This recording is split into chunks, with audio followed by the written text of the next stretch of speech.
वक्त मीडिया मुरादाबाद जिनकी वजह से ये महफिल सजी है, मेरी बड़ी बहन जो गठबंधन की प्रत्याशी है रुचि मीरा जी।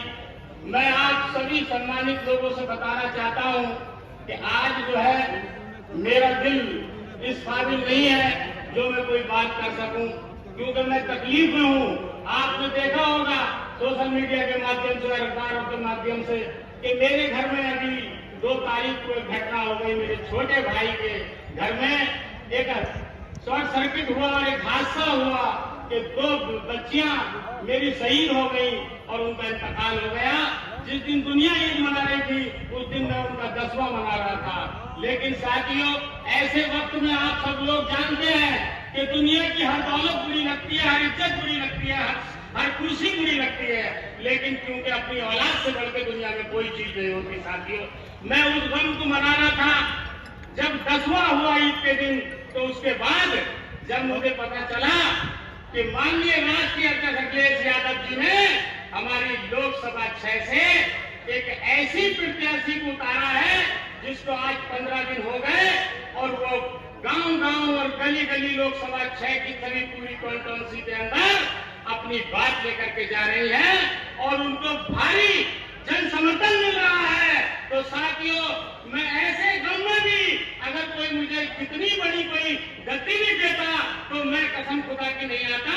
लेकिन जब मैंने ये सोचा और वो कद मेरे सिर पे था जो कि राष्ट्रीय अध्यक्ष अखिलेश यादव जी ने मुझे यहाँ से टिकट दे करके आपने मुझे वोट दिया और इस काबिल बनाया कि मैं एमएलए बनकर के आपका प्रतिनिधित्व करने के लिए मैं आपके बीच में मैं यहाँ मौजूद हूँ। तो साथियों, सिर्फ उनका एहसान की वजह से और आपके एहसान की वजह से मैं 10वां करते ही मैदान में कूद आया और अपनी बड़ी बहन रुचि मीरा को लेकर के मैंने गाँव-गाँव मैंने जबरदस्ती हंसने का काम किया और अपनी बहन की बात पहुंचाने का, पार्टी की नीतियां पहुंचाने का काम किया। क्योंकि मुझे मालूम है मैं इनका पहले कार्यकाल देख चुका हूं जब ये बिजनौर से एमएलए थी और इनका पूरा परिवार राजनीतिक है।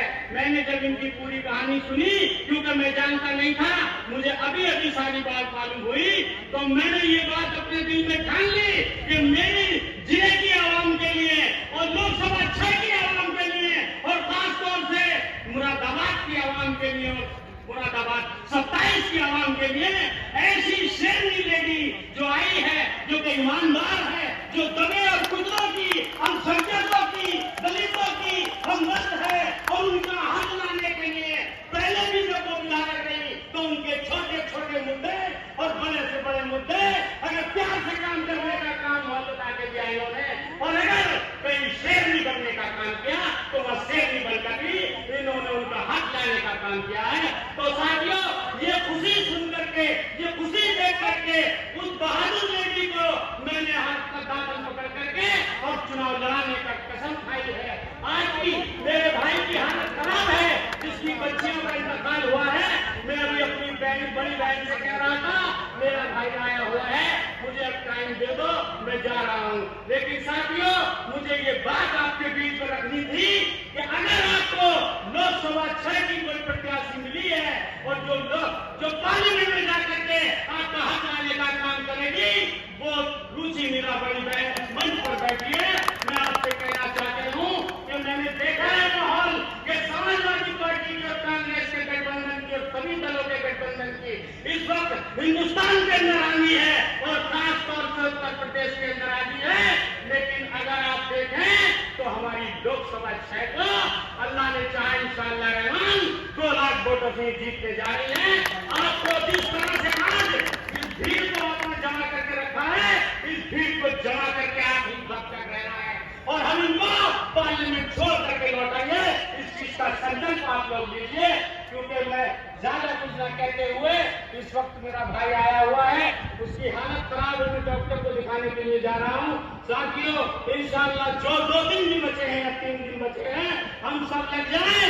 आपका वोट को मुझे विश्वास है कि ये वोट आपका है, लेकिन आपके पूरी लोकसभा 6 में जहाँ जहाँ रिश्तेदार अजीतदार रहते हो, आप लोग ईमानदारी के साथ आप देख रहे हैं इस जालिम सरकार से बचने के लिए, इस जालिम सरकार को हटाने के लिए आपको गठबंधन का प्रत्याशियों को लगाना पड़ेगा और खासतौर से अपने जिले नहीं भेजना पड़ेगा। ये शेरनी आपको आपका हक दिला कर रहेगी। इसी के साथ अपनी बात खत्म करता हूँ। अस्सलाम वालेकुम। मैं शफीक खान, वक्त मीडिया के लिए मुरादाबाद से।